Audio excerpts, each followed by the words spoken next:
श्रेयससाठी. हा?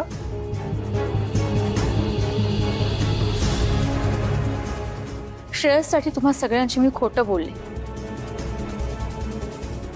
तुझ्यावरच्या प्रेमामुळे माझ्या हातून हे सगळं घडलं.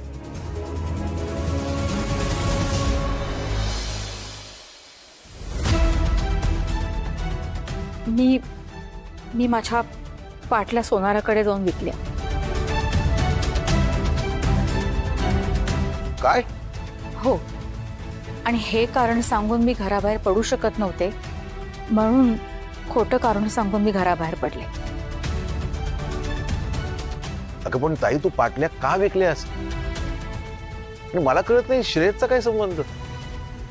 श्रेयससाठी पाटल्या विकल्यास मला खरंच काय कळलं नाही ताई.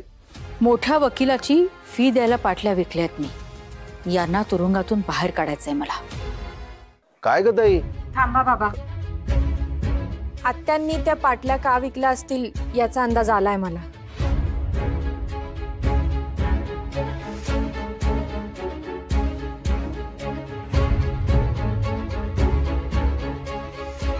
आत्या, आता मला कळलं तुमच्याकडे एवढे पैसे कसे आलेत ते. काय गरज आहे या सगळ्याची? का तुम्ही अशा हट्टाला पेटलात?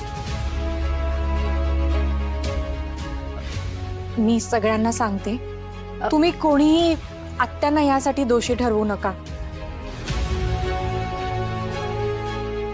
हे सगळं त्या माझ्यासाठी. थांब, मी सांगते. मला सांगायला पाहिजे. घरात लग्न कार्य आहे माझ्या लेकाचं, म्हणजे लेकासारख्या मुलाचं. सगळं ठीक असतं तर माझ्या सुनेला मी दागिन्यांनी मढवलं असतं. पण माझी अवस्था सगळ्यांना माहीतच आहे. सुनमुखसाठी माझ्या सुनेला मला दागिना करायचा होता, आणि त्यासाठी मी पाटल्या विकल्या. लवकरच तिला मी घेऊन जाईन आणि तिच्या आवडीचा दागिना करून देईन. ताई, काय बोलतेस तू हे? अगं मी नव्हतो का? मला माहिती आहे तुझा स्वाभिमान आडाला असेल. अगं पण भावासमोर कसला आलाय स्वाभिमान?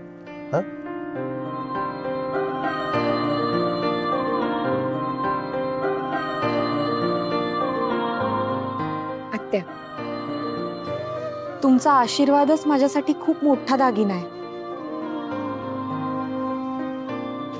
आणि त्यामुळे या सगळ्याची ना खरंच गरज नाहीये.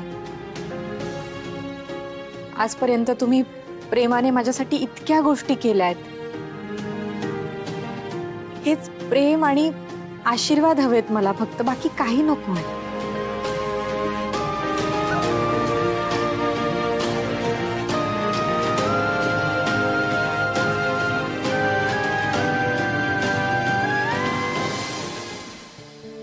सॉरी ताई, माफ करा मला. श्रेयस, बरं झालं तू मला फोर्स केला, म्हणूनच मी सगळ्यांसमोर बोललो. जर आज मी सगळ्यांसमोर बोललो नसतो ना, तर ताईंचा मोठेपणा आपल्याला कळलाच नसता रे.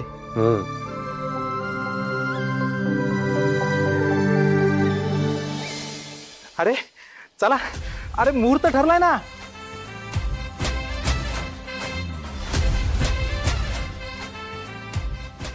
आमचे भाचे चिरंजीव श्रेयस आणि ची सौखा आराध्या यांचा शुभविवाह करण्याचे योजले आहे. तरी आपण सर्वांनी या लग्नाला उपस्थित राहून वधूवरास शुभ आशीर्वाद द्यावेत ही विनंती.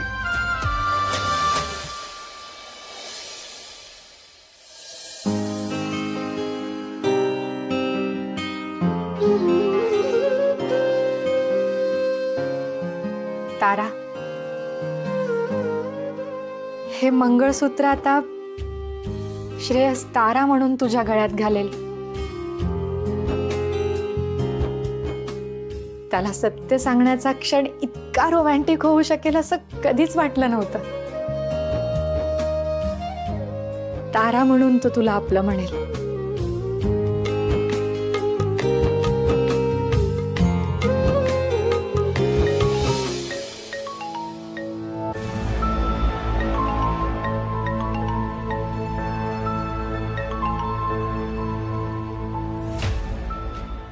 हॅलो माय लव्ह. काय मग 8 दिवस उरलेत फक्त. 8 दिवसांनी आपण एक होणार नव्याने.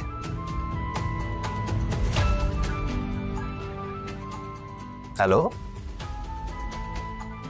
आहेस ना? मी म्हणलं 8 दिवस उरलेत फक्त. कसं वाटतंय? 8च दिवस उरले माझ्याकडे फक्त. म्हणजे काय? 8 दिवसांनी मी काही कैदेत ठेवणार नाहीये तुला. नाही नाही, कैदेतून मुक्त व्हायला 8 दिवस उरलेत असं म्हणायचं होतं मला. ओ, असं म्हणायचं होतं. पण आज तुझं लक्ष नाही आहे माझ्याकडे. काय विचार करतेस? आणि बाय द वे, आपण घरातल्या घरात फोनवर का बोलतोय हे विचारलंच नाहीस मला. का लक्षातच आलं नाहीये तुझ्या? कुठे हरवलीस? कसं सांगू मनात काय उसळत आहे. मला हे सगळं खूप एन्जॉय करायचं आहे आणि तू तारा म्हणून माझ्याशी हे सगळं शेअर करायला हवंय मला. कधी सांगू मी तुला सगळं खरं? कधी हाक मारशील तू मला तारा म्हणून? लाजतेस आणि बहुतेक हसतेस माझ्यावर की हा एकदम कॉलेजमध्ये असल्यासारखं काय वागतोय म्हणून. पण तुला सांगू, हे नव्याने जे काही दिवस आलेत आपल्या आयुष्यात, मी खूप एन्जॉय करतोय. खूप मस्त वाटतंय. तुलाही तसंच वाटतंय ना? हॅलो. हो हो, वाटतंय ना. अगदी तसंच वाटतंय. आपण दोघं खरं तर खूप लकी आहोत. नवा जन्मच मिळालाय आपल्या दोघांना. म्हणजे खरं तर सगळं तेच आहे, तरी नवीन वाटतंय सगळं. काहीतरी वेगळंच फिलिंग आहे. आणि सगळ्यात महत्वाचं म्हणजे ते 3 जादूचे शब्द. असं वाटतंय ऐकत राहावेत, सतत एकमेकांना म्हणत राहावं. I love you. म्हण ना, तू पण म्हण ना. मला ऐकायचे आहेत ते 3 जादूचे शब्द तुझ्याकडून. त्यासाठी तुझ्या दाराबाहेर चातकासारखी वाट बघतोय. दाराबाहेर?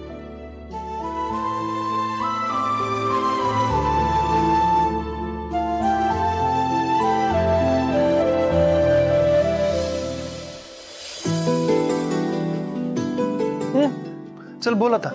सकाळी उल्लू बनवलंस ना मला, आता नाही सोडणार. बोल.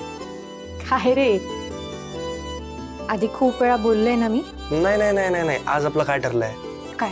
की आपण एकमेकांची नवीन ओळख झाली असं वागायचं की नाही लग्न होईपर्यंत. मग तू आपलं लग्न ठरण्याआधी म्हणाली होतीस, लग्न ठरल्यावर बोलली नाहीयेस. आता तर आपण ओळखत पण नाही ना एकमेकांना. चल बोल. बर, ओके. पण आता या नवीन ओळखीच्या आराध्याची एक इच्छा आहे. बोला. ती असं त्याच मुलासमोर हे जादूचे 3 शब्द बोलेल, जो तिच्या समोर असा मस्त परीकथे